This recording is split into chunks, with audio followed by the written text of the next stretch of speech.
Welcome to Wandering the Wild Mess, the podcast for anyone starting over, navigating a new chapter, or rewriting their story. I'm Heather Morgan, and if you've ever thought to yourself, what am I doing with my life? You're in the right place. Here we take the lessons in the messes, reframe the hard moments, and remember that even the wildest stories always work out. I'm so happy you're here. Now let's wander this wild mess together. You can move to a new city, you can start a new relationship, and you can completely rebuild your life. But if you don't pay attention, you'll end up learning the same lessons in a different place. Welcome to Wandering the Wild Mess with Heather Morgan. I am so happy that you're here. All right, y'all, let's get into it. I want to talk about something that we all know, that life repeats itself when we don't learn the lessons. And it's wild to me how divorce and heartbreak often push you to wanting to just start your whole life over, and you're kind of forced to. But somehow the same patterns have a way of following us wherever we go. And today on the show, I'm so excited to welcome a guest who had a similar story in the fact that got divorced, the life started over, moved somewhere new and found similar patterns, and then moved somewhere new again, and kind of go through the process of what that looked like from a male's perspective. I know a lot of you loved episode 76 with Cade, and so I heard you, I listened, and we're going to bring on another male perspective. I have Brad Lowry on the show. Welcome, Brad. Yeah, thanks for having me on. Yeah, Brad. So I appreciate you for coming on, and we connected because you also have a podcast, and that's the coolest thing about Nashville. You probably learned because you've been out here now a little bit. We'll get into There's that. a few podcasts around here. Yeah, just a few. And so Brad and I connected and really had like a similar story about the divorce. I didn't know that when we were talking about the podcast stuff, and then kind of learned your story and was like, oh man, it sounds like you went into a lot of things that I've learned a lot of people deal with when they're starting over. Yeah. So let's kind of talk through your divorce and how that felt. So tell me a little bit about how long you were married and then what it kind of felt like when it was nearing the end. Yeah, no, totally. So I'm super stoked to be on here, right? We talked about this where it's important to have a guy's perspective. And there's a few things. It's not going to be a guy sitting here mansplaining how you navigate through this whole thing. There's no formula for it. There are so many people out there that sell self-help books and recovery processes and coaching services and all of this. And there's no one right way to go through it, right?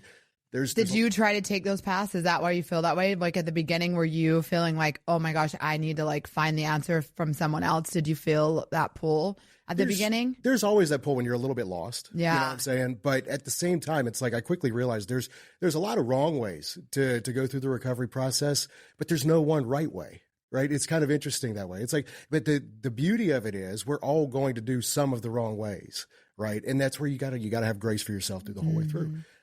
So it's not going to be one, this is what you have to do, guys. Okay. This is the right way. And if you just take these steps, no, that's a load of crap. And I don't think you're in a place to listen very well. I think You're kind of like, because I think even when you said there's no right way, I don't think there's like a wrong way either. I think it's just the way you get through it. Yeah, exactly. Yeah.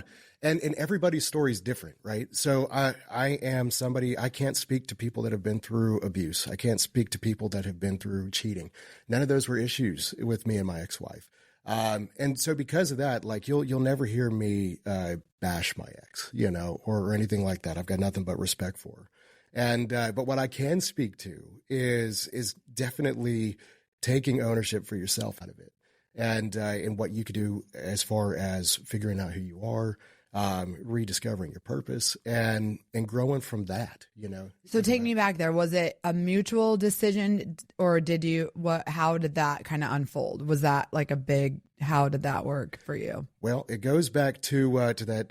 Remember that illness that happened across the globe in 2020? Yeah. And so it was they do talk about a lot of people got divorced during that time. Yeah, 100%. I was one of so you were a victim of a 2020 divorce. That was it. 2020, it forced people to really, look, if you're in a pace of life where you are constantly working, you're in your routines respectively as a couple, then, you get caught up in the flow of life and you end up not dealing with stuff. It's sweeping it under the rug or just not even realizing that the issues are there, right? Maybe there were clues when you look back, but, 2020 forced people to sit and reconcile with some things. Right? I agree. It's like you slow down and then your routine, if you're busy doing your life and their life, and now you're like, oh, we're just together. Yeah. And we're just sitting here. And so all of the things that we weren't addressing are now at the forefront. And that's kind of what you guys were sitting with. Yeah, that's it. It was honestly a case of, and this is something I can speak to, where everybody's experience is different when it comes to this and everybody's story is a little bit different. I totally get it when people say they grew apart. It's interesting, right? Do you think you grew apart though? Oh, 100%. I think it's completely possible.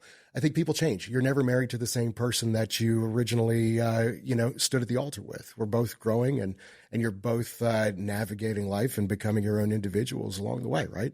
So, do you feel like you were both growing in different directions, or like someone was growing more than the other? Like someone was more staying the same, the other one, like, how did that feel? Because, I've looked in my own experience and I do feel like he had stayed more the same than me. Yeah, right. And so, there could be some of that, but again, each case is different. I remember when it went down, when everything kind of, the separation had finally taken hold. I was moving out, and what was that like? This was happening. It was finally an honest conversation. I spoke up about some things. She spoke up about some things, and we just both kind of realized that we weren't the same people that we thought we were originally. But were you ever like, no, I just want to make this work? Or you still in the back of your head were like, okay, I'm packing up, but like if there's a chance, I want to try to make it work. Well, you grew up religious as well, right? I grew up in a Christian household. That's what you do, right? I've got parents that they've stuck it out for 43 years of marriage. I've seen the highs, I've seen the lows, and so you grow up with this concept of, well, you're just supposed to stick it out. Yes. Right? But that doesn't always happen. It doesn't always work. And that's okay. Right. You realize. So it was less about like, and I know you don't speak ill of her, and I don't with my ex, but it wasn't like I love her so much, I want to make this work. It was more like I have a duty to make this work because I said I do, and I made that commitment. Well, love's deep, right? I mean, it's not just what you're feeling all the time. It's also a choice. Yeah. And so the choice there was like, I'm going to do everything that I can to make sure that this works before the towel's thrown in, So, and we both did that. We did the counseling, we did all of it, and it didn't work. But I remember talking to my best friend. He's no longer with us, but my best friend at the time, Pablo, he'd been through a couple divorces on his own. And so I was broken up, dude. And I called him and kind of explained some of the background of what was going on. And I remember I was sitting in my truck talking with him about this, and he just went, man, I think that your wife is about to learn more about herself than she ever has at any point. And I think that's great. And I hope that one day you get to a place where you can look back and you can realize that's great too. And at that time I was like, you're being sympathetic. Like, what? Because he's been too, so he's really had some rude awakening. That's the wisest take I'd ever heard on this. Yeah, on the other side, once you're out of it now, you can look and go, oh yeah, that's exactly right. But I'm sure, like, if someone would have told me, you're going to really discover who you are, because no one said that to me. And that is exactly true. That's very good for him. It's a good thing, right? Yeah. It's a good thing. So even though it didn't work out, there's always good to come from it. So long as, again, you learn from it and grow, and it's bad things are only bad so long as you don't use them for something good. So Anyway. Oh, I like that. Yeah. Bad things are only bad as long as you don't use them for something good. Yeah, I agree. So then, okay, so take me. So now, it's not going to work. You tried everything. It just is what it is. And so you're living in Virginia at the time and you say, I'm going to move. Because I really think it is a feeling. I think a lot of people that have been on the podcast or that I talk to, like, if you can move, because you guys didn't have children, right? Oh, yeah. Then you're like, okay, I need to be somewhere else, because you just feel like everything's a reminder of that life and whatever. So you go to Florida and then enters potentially similar patterns in your next relationship. Yep. It's and again, not to speak ill of past relationships either, but really. It's gosh, there was a guy named Amos Shelton who I knew 16 years ago, old guy at this church that I attended in Florida. And I remember him talking to me one day. He had this thick Kentucky accent, and he goes, "Now, Brett," like B-R-A-T, like I don't even know where that came from. But now, Brett, I'm going to tell you, it takes a whole lot of sweet things for you to find the right sweet thing. And I was like, I had no idea what that meant. But it's when you look at the experiences that you have in dating afterwards, and you start to see patterns, the only place to look when you start to see patterns in the people that become your partners is the person in the mirror, right? Agreed. Well, and so how was that though? So he's saying you got to pretty much put yourself out there and start dating, right? Yeah. And because that was hard for me. So for you, were you just like, I'm ready to do this again right away? Or did you just feel like I want to experience someone new because it's already been so much heartbreak? Like, how was it just easy for you to kind of jump back into dating, or were you kind of just playing or having lots of sweets, as Kentucky Man said? Yeah, no. So for me, again, growing up, very conservative Christian background, I didn't have a ton of dating experience. So I, without, sounding like a complete tool, I did put myself back out there within the first 6 months, and just because I was like, you know what, I want to know what I don't know, and I want to learn what I don't. Were you excited, kind of, or were you just like, I'm heartbroken and I'm just gonna see if someone can mend my heart? Like, how did it? It was complex. I truly, if I'm being honest, I was lost. Right, I didn't know who I was. I didn't know what I was about. I knew what I thought I lacked as a guy, and dating's not the way to figure that out. First and foremost. But it is a way. And again, that's what I'm saying. Like, there could be right ways. And was that a hard way? Like, you felt like, okay, maybe I'm not, I need it. Like, it showed you more of, like, you're in this world and you're like, what do women want? Was that kind of like a feeling? And some of it, yeah. But it's also, what do women want? What do I want? And who the hell am I? So you didn't even have that foundation. You're just kind of like, yeah, you're trying to figure out so many things at once. And, it's, again, I've gone out with people that have gone through or are going through separations and divorces as well. And I could sympathize, but I also understand the risk having been that person. 100. People talk about it because we're on threads and sometimes, and I'm like, I haven't really been dating a lot, but if someone was going through like a separation or it was just early in the divorce phase, like, I'm not saying they can't get out there and date, but if you're someone that's looking for an intentional partner, I just think they're knowing now on the other side, like, you have to really, those emotions are just so, you've got to be a little bit out of it before you can really, I think. But although I have a couple of friends back home that already are remarried, that got into relationships quick, and I'm not saying those can't work, but for me, I'm still mind blown at the amount of emotional, like, baggage you're navigating. That it's not even the marriage, it's just everything about yourself, to your point about who am I? Yeah. Suddenly that's like a question that you're like old enough now to address, and you have plenty of time to think about it. Yeah. Well, again, every circumstance is different, right? And I've got a really good friend back in Virginia. He went through a divorce about the same time. He had kids involved. He met a beautiful woman with kids of her own, and they've got a wonderful blended household. That's what he got married like a year or two after he got divorced. And I'm sitting over here going, well, good for you, bud, but I knew I wasn't ready. But his identity is in being a father, right? And what his now wife was looking for was probably somebody that was ready to be a father and knew that was their purpose. You know what? That's a really good point, Brad, that I've never thought about before, because a lot of when you get divorced, it's like an identity death. That's what the episodes with Cade we talked about. But if you're a parent, that identity doesn't die with you. Right. You have to. You have to still be a parent. And so that what it does is it adds a little bit of foundation. We're just wobbling because we have nothing now. Right. Maybe a career, but even that is hard to just want to put yourself into. I mean, a lot of people throw this out, but if you're a parent, you kind of have to stay stable. So I think it is a little bit like grounds you into being able to move into another relationship. Exactly. And so he did that, and I bought an Airstream, and I drove from Virginia to Vegas and from Vegas to Florida, and crisscrossed through Texas, and I had a good old time. See, that's the kind of wild mess I feel like, when you're single, you're just like, all right, what are we going to do? I'm like, I'm moving to Tennessee. I don't even know how, Don't read Matthew McConaughey's book, Green Lights, if you're not ready to go on a trip, Is it, I haven't read it. You need to. Is it a good one? All right. I do. I think he has some wise words. Okay. Okay, so then you're doing the Airstream that you're literally like, and everyone's probably like, Brad's losing his mind, right? Like, cause you're just, and wouldn't be the first time.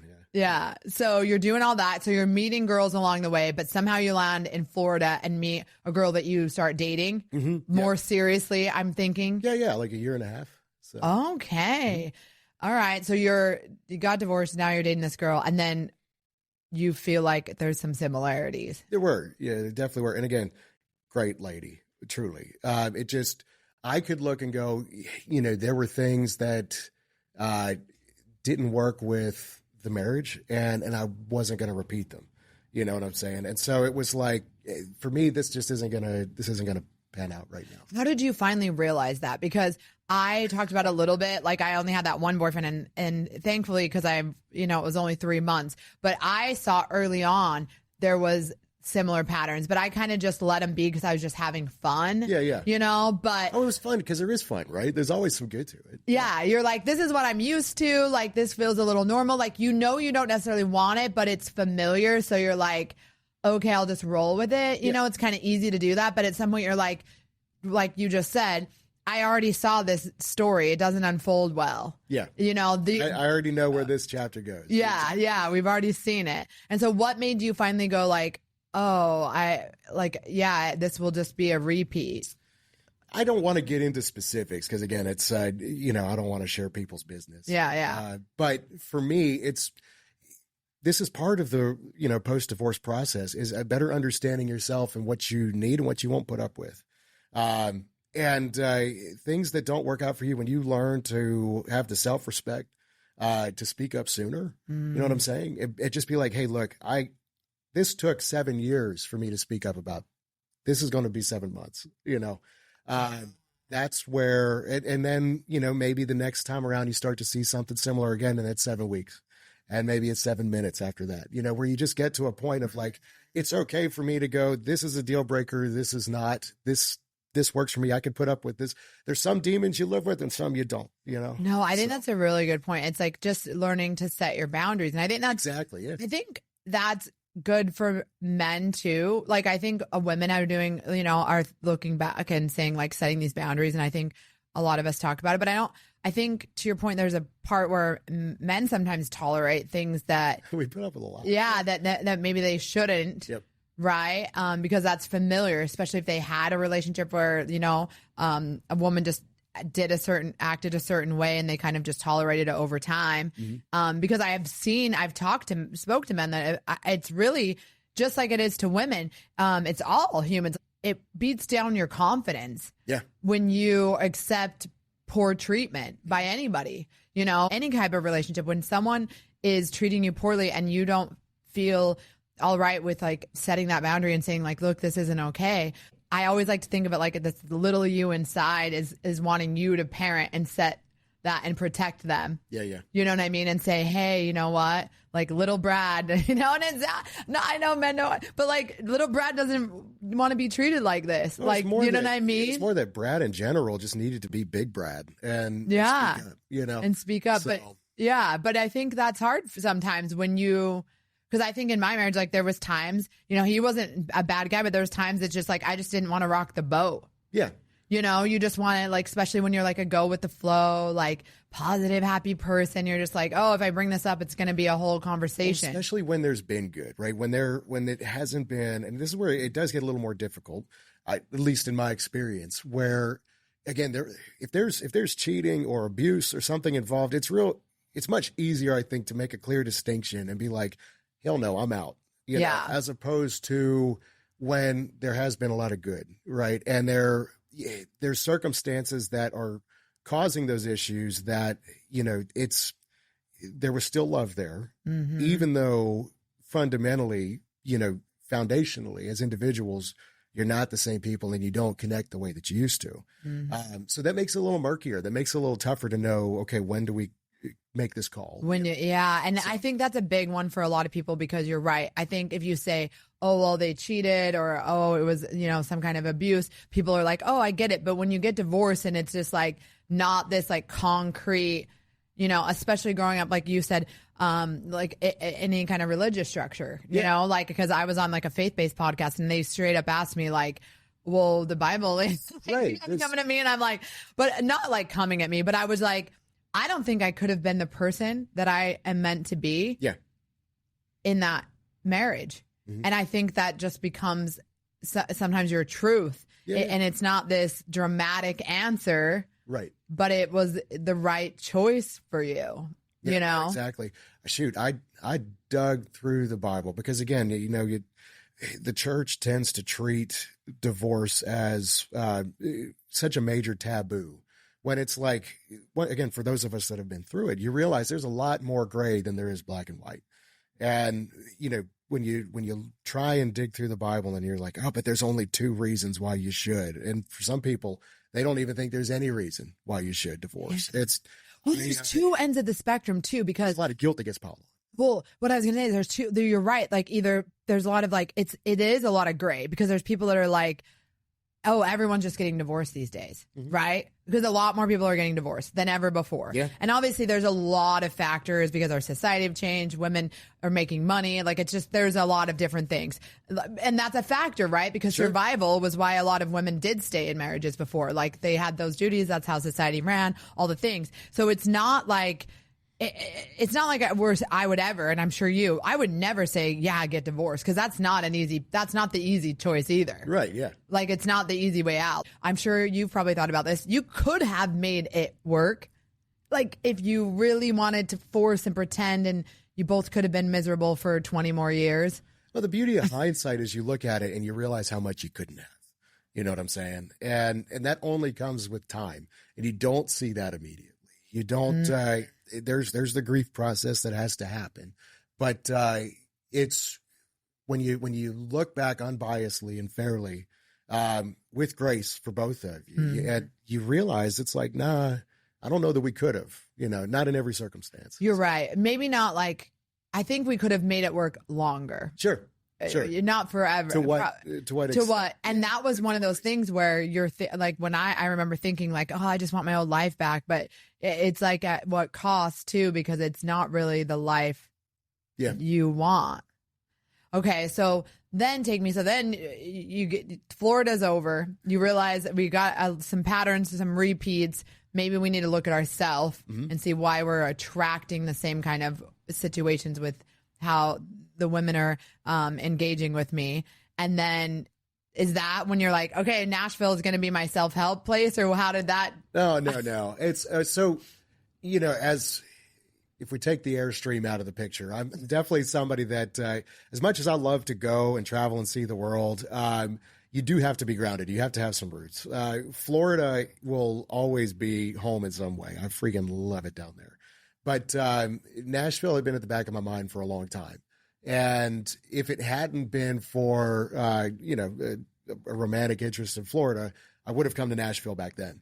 I work with a nonprofit here in West Nashville, and y'all go check out the Olive family. They're awesome. Come get involved. But it was kind of a segue where I'm like, you know, if I want to try Nashville and see what happens, now is as good a time as any. So might as well come on up. But there was definitely still, you know, Florida, it can be crazy. It can be nuts. And I intentionally chose an area outside of Nashville where I knew it was going to be quieter, where I could put some time and reflection into myself and into just being still for a season. So. Okay, so you're still for a season, but now everyone talks about dating in Nashville. So have you been doing that? Yeah, I have. Yeah. And then what's I just had Taylor on, I think it was episode 91, and we talked about dating in Nashville, and she came and she was like, what is happening? Like, that's anywhere. I don't know, because this is the only other place I've ever lived, and I didn't really date in Utah because I was with my ex for like pretty much felt like my whole life. Yeah. But like, so I don't even know. I haven't done it in Nashville, but you have. I mean, I've dated, but not like, I'm guessing like the apps. Like, how does that feel? Now you're like, I was married once. I had like all this. Now I come to Nashville, and how has it been? I mean, there's some beautiful, wonderful people here. Yeah. Truly, yeah. It's and same here as anywhere. I wouldn't say this is as bad or as good a city as any place else. In the world today, you've got a lot of people that are figuring out who they are and what they want. So I think it's really important, especially as a guy that's supposed to be taking the lead in what you want in life.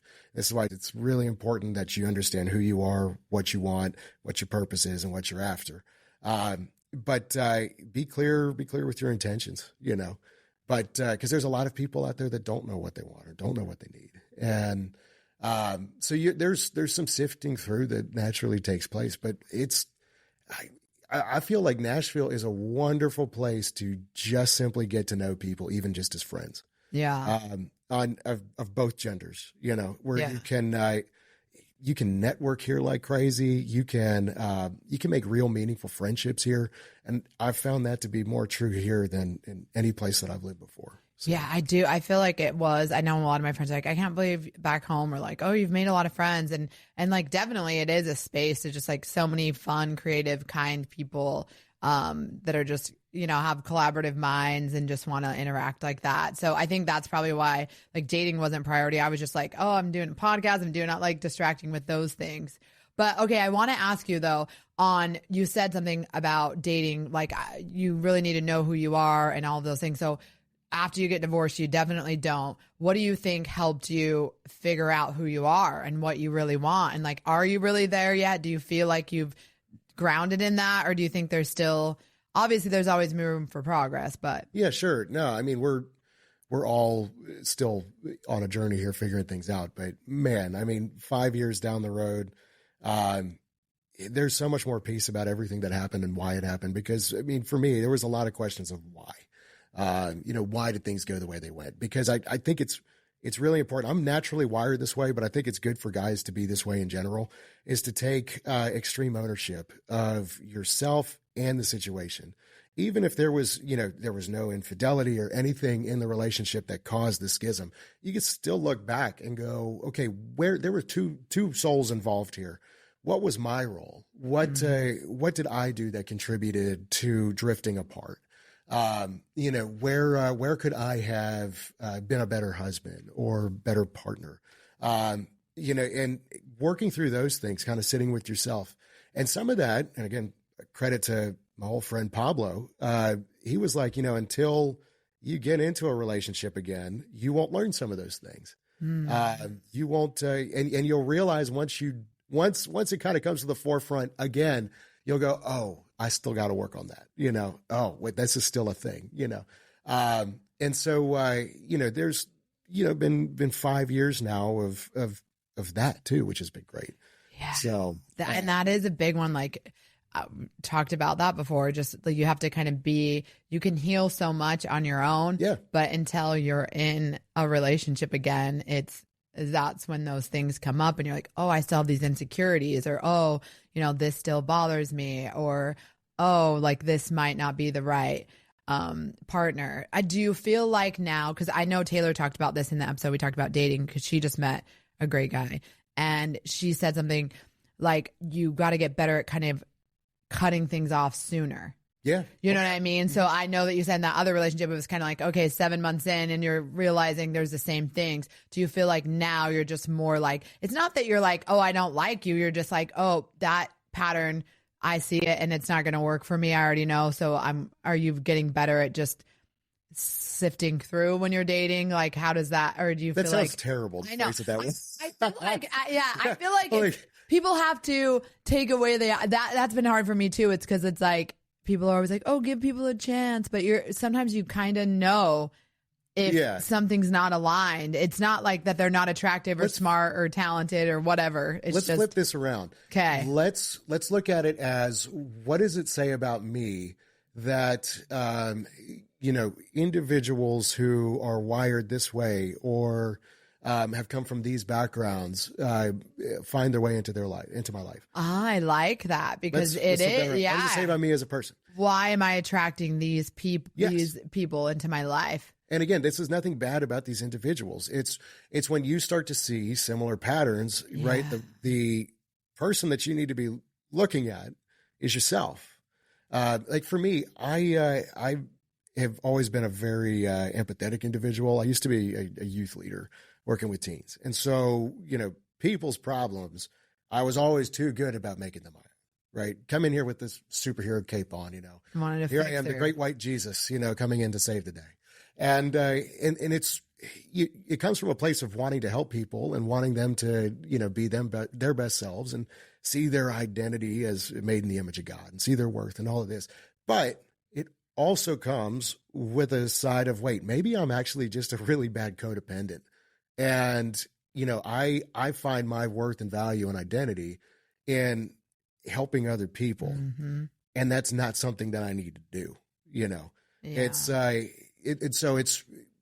that was my kind of a realization. Yes. And that even probably the marriage, they probably played that role in some ways. Yeah, in some, because I feel like that is true. Like you have to look at, why am I trying to fix them? That's it. know? Yeah. Well, again, that means that I'm the problem too, because that means that I'm coming into something going, this person needs to change this and I can help them. No, you can't, you arrogant SOB. Yeah. Well, and you're enabling, and in some ways I feel like it's kind of like you end up enabling when you try to fix too. You allow behaviors and be like, all right, we'll work around this. Cause you're empathetic to, who they are.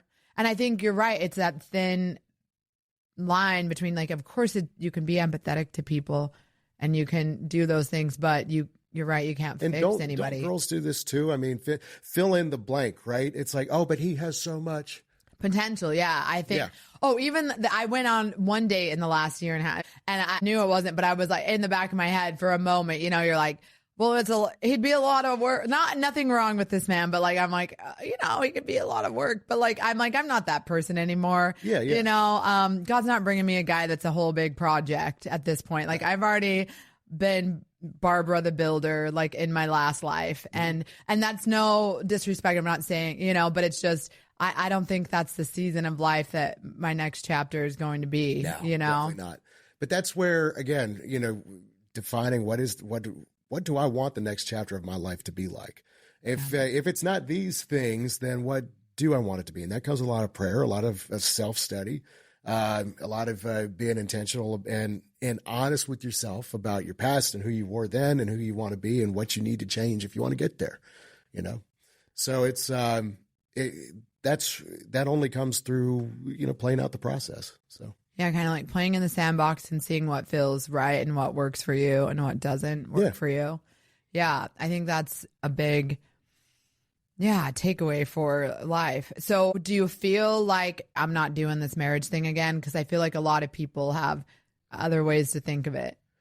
I mean, no, it's what it was instead is like, hey, when the right one comes along and I know what that needs to be now, then we'll cross that bridge, but it's also, you learn not to kick that door down either. Because again, if your identity is in somebody else being there, that's a terrible place to be too. If your identity is in, I need to be in a relationship or I need to be this, that's different than what we were talking about with somebody going, I am a parent, right? I am a provider, it's your worth can't be in somebody else. Your value can't be in somebody else. So there's something to be said for, it's like, should you be afraid of being in a relationship again or marrying again? Absolutely not. But should you also be mindful and cognizant about where you are and where you need to be so you're not just out there burning through hearts, hurting people along the way? Yeah, absolutely. Yeah. And I think you're right. Oh, now I'm like at a place where I've definitely opened my heart that would be something I would want to do. But I realize it's still a risk, right? It's and always I think, a risk. Yeah. But I think you're right with what you said about when you don't put your whole identity in your partner, which I think is the biggest thing. It doesn't mean you can't like love them to death and want to spend a lot of time with them and do things, but it's like, it can't be who you are, everything about you and your worth, because it's not within you. No. You know, it's within someone else, and it could go. And I think it would still hurt even if you are within just yourself, but it will be a different kind of pain. Yeah. You know? We romanticize that idea of kind of being so wrapped up in somebody else. Was it Jerry Maguire? Do you remember that movie? Mm-hmm. Okay, yeah, we're old enough. But that line where he's like, "You complete me," and I'm like, yeah, that's so terrible. Like, it sounds great on TV, sounds great in a movie, but dang, that is a really unhealthy spot to be. You know, so it's like, where are you here with yourself? Where are you with God? And then where are you with that person? You'll be a whole lot better if you get those two things straightened out first. Yeah, I like the idea of you like complement. Like it's kind of like a partnership, and they complement the life that you've already built instead of, completing something, because that gives the idea that something's missing. And so you're right. In theater, that's like dramatizing love is like this, which it is. And there's a lot of like really beautiful things about it. But most of the time, those kinds of stories, like you even think about Juliet and Romeo, it's like dying, it's just so overly passionate, which is great. But like, if we're really talking about sustainable love with two healthy minded people in a relationship, it's more about like really pouring love into yourself and then having someone come into your life and like complete the life that you've already been building. Well, because again, it's once you get to that point with the right person, I would like to think that most people have enough goodness in them that they're willing to make that commitment for till death do you part. You know what I'm saying? Where it's like, you'll give that sacrificial love, but you can only give that sacrificial love when you get back to that place of, I don't necessarily need the other individual's love in order to be able to give it. It's two people giving 100%, not 50-50, right? You know what? That just reminded me, and I totally agree. And I never thought of this before, so let me get your thoughts on it. But I almost think when you are so dependent on the other person, that adds a lot of pressure to that person. It does. Well, we have a contractual view of love. Unfortunately, this is so the case in our society where I won't give unless I get. You know what I'm saying? And if I don't get enough, therefore, and there's something to be said for this, right? If you deprive somebody of love in the way that they need to receive it, if you withhold from them, if you are just a complete jerk of a spouse, they're going to leave, right? They're going to reach a point where they're just so broken, they're just so done that they take off, right? Their cup's not being filled. But you don't fill somebody else's cup because, well, then they'll fill mine too. Right? Yeah. Like that's not it. That's expecting something in return. If you're giving something with an expectation of getting, then you were never giving for the right reason. Yeah, it's definitely not the same type of giving. No, not at all. It's giving with your own agenda, right? It's like giving from a place of expecting to receive. Yeah. Which then you're not really giving. I 100% agree. And if, again, it's a control thing. That's a control thing too, where it's like, if I do this, then this person will be motivated to feel this kind of way and to do something that I want in return. And I'm like, that's a recipe for disaster as well. Yeah. I actually learned that more after, like, I learned a lot of people had dynamics in the relationship where, one or other partners would withhold things. And I didn't know that was like a thing. I thankfully, I didn't experience that in my marriage, but I thought, wow, that's a whole other level of like, kind of like quiet warfare. Yeah. In the background. Like, you could be as manipulative with giving as you do with withholding. Yeah. And I think I sometimes did that a little. I remember like I would do so much for his birthday, and then when my birthday came around, I'd be like, okay. This wasn't reciprocated. Yeah. I don't think in the moment I thought like that, but maybe that was the reason I thought like that, because I think sometimes the giving and receiving, sometimes it's not just I gave, give me back. I think people want to be met. Correct. And there's nothing wrong with that. Yeah. So when Definitely. you are like pouring so much into someone, I think sometimes it's not like give back to me. It's like this love doesn't feel equal. Mm-hmm. And so that probably just needed to be a conversation instead of like building the story up in your head and making it like what it actually means, because the person might not even be thinking of it like you do.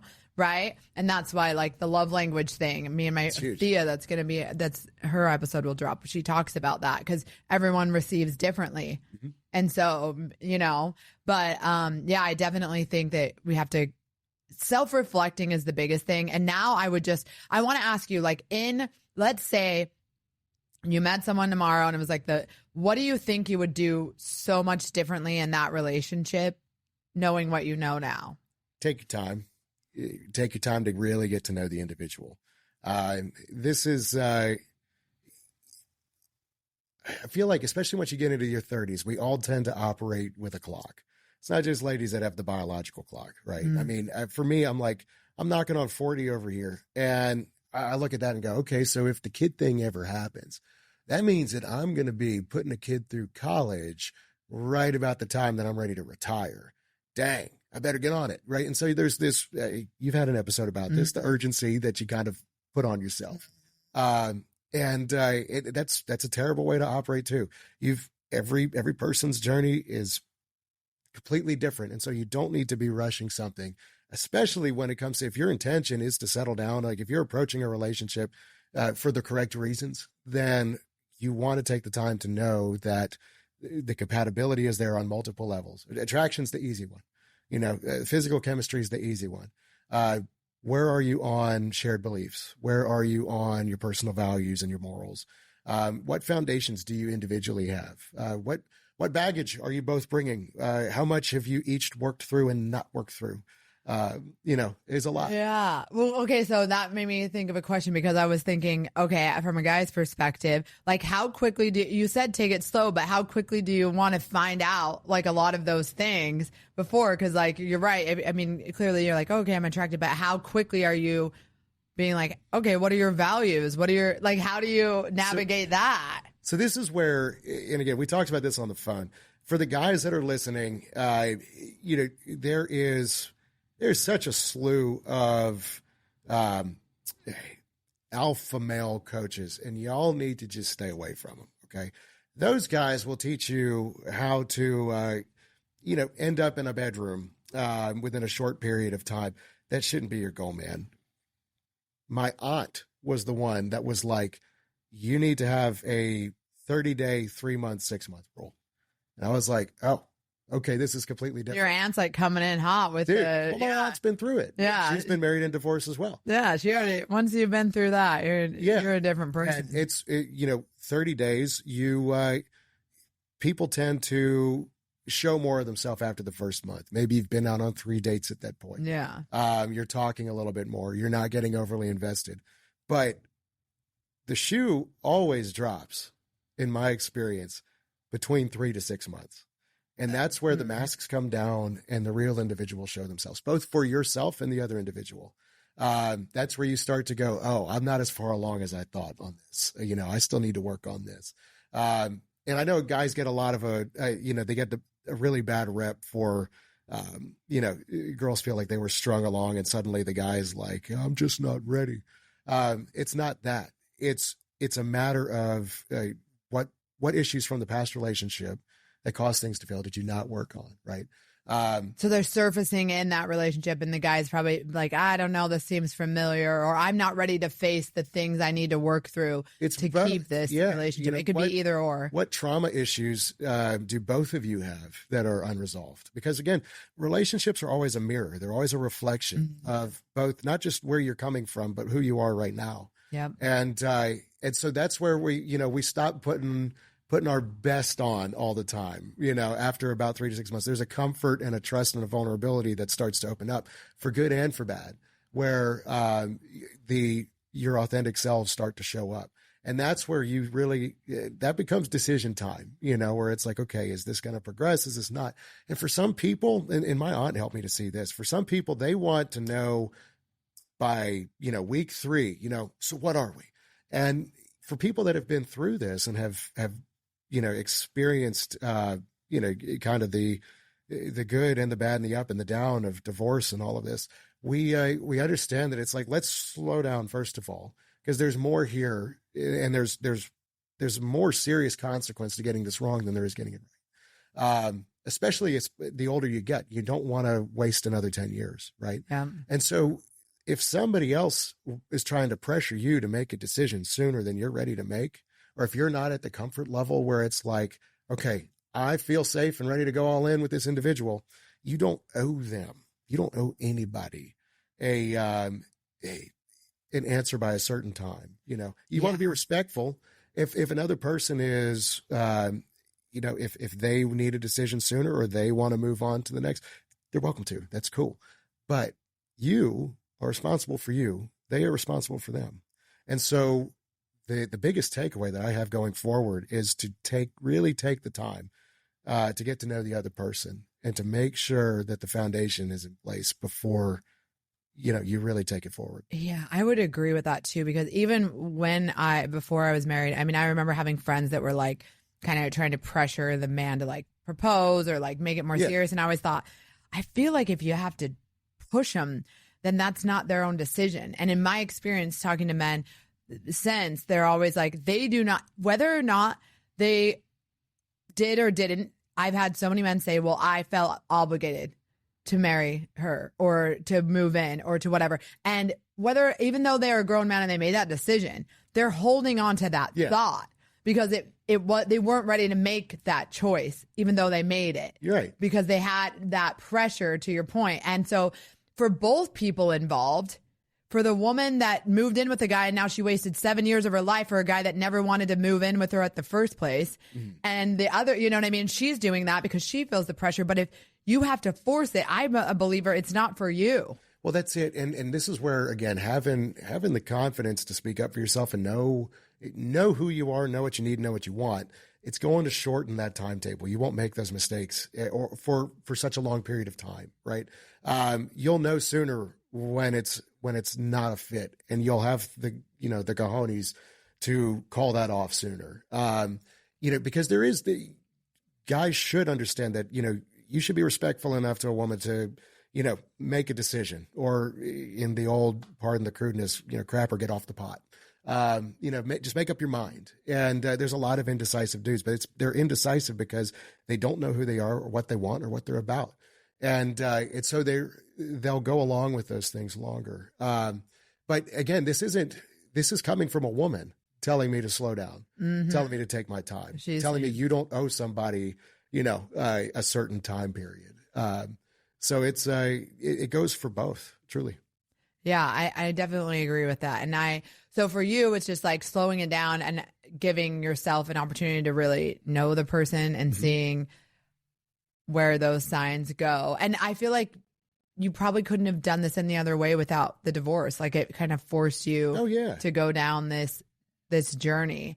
So looking back, like what would you have told yourself, like packing your bags, 2020 Brad or whatever, like about your life now? Like, what would you have told him? Buckle up. I mean, honestly, it's going to be a wild mess. Well, it is. Yeah. It's you look back and you go, oh man, what would I have done different? Well, you wouldn't know what to do different if you didn't do it wrong. You wouldn't know what to do different now if you hadn't gone through all of those things. There's plenty of instances where I look back and I go, oh, I read about this. Somebody told me this. I heard this somewhere, and that was right. And again, some of us, we're knuckleheads. We got to learn the hard way. But experience is life's greatest teacher. And I will take the advice of a man with experience over somebody with an opinion. So. Yeah. There's a line that says the only way to get over it is to go through it. Yeah, that's it. Yeah. And I feel like that is what it feels like after divorce, because there isn't going to be, no one prepares you. Yeah. Like there is like you said, there isn't I read The Power of Now, which really saved my soul, honestly. Hiking. I think I've talked about it before. It's in my, on my website. If you haven't read it, it's so good, but it just keeps you grounded in the moment, because I think what happens during divorce is you're you're going back to all the things you should have done different, and you're worrying about all the things that are kind of come in front of you because your life, you don't know what it's going to look like anymore. Yeah, and you want, at least for me, I'm like, I wanted a formula of, okay, if I got it wrong, what do I need to do right going forward? It's not even that, No one can give that to you. And you're right. Like, even in my messiest seasons at the beginning, I'm like, I can't believe, I think about some of those and I'm just like, but I really feel like they were all purposeful looking back. And I feel like, that moment of you in the Airstream having fun, like, it's just experiences that your soul needed to have, especially if you're going to settle down again. It's like, but I will say this, it wasn't all sunshine and rainbows and adventures. No. If I was to do anything differently, if I was to look back, what I would tell myself is to be mindful that hurt people do hurt people. And even if you have the best intentions, you are capable of inflicting harm.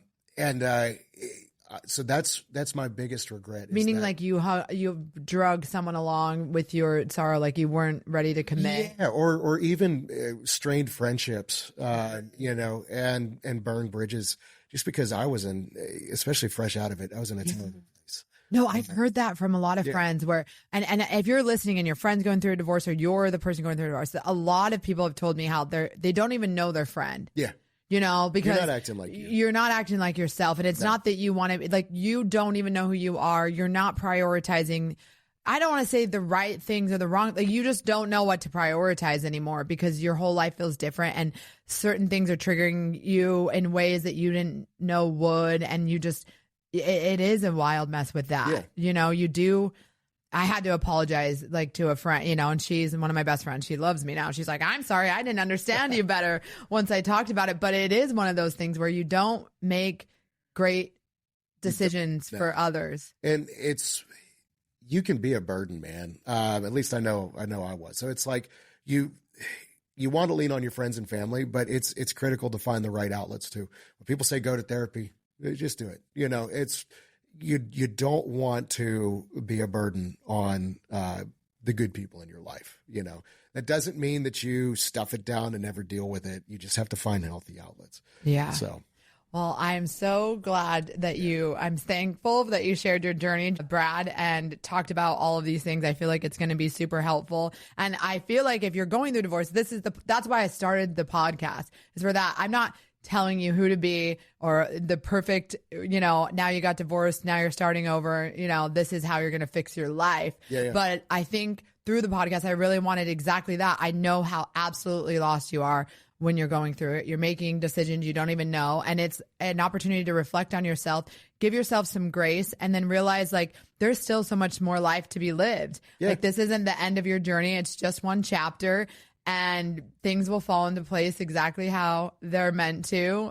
The whole theme, trust your path, no matter how messy it looks. Yeah. That felt so close to my soul. And I think I'm glad you brought up that it isn't all sunshines and rainbows, because it's probably the opposite. And then there is some sunshine in there. There ends up being more sunshine than you thought, right? And so that's where you can get to the point where you do just enjoy the journey, enjoy the people you meet along the way. It's fun, man. It could be good. It can be good. All right. Well, thank you again, Brad, for coming on the podcast. If anyone that needs to hear this episode, make sure you send it to them. Make sure to give the podcast a review or 5 stars. That helps the podcast find more people. If you know anyone going through it, this is for them. Just know that you will make it through. There's not a perfect recipe, but you're still going to have the best sourdough ever. Sourdough's good. We love a good sourdough. Subscribe to her show, y'all. Yeah, she's killing it out here. Thanks, Brad. All right. Well, this was Wandering the Wild Mess with Heather Morgan. You matter. Thank you for wandering the wild mess with me. If today's episode helped you see your story a little differently, I'm so glad. Make sure to share it with someone else who might need it.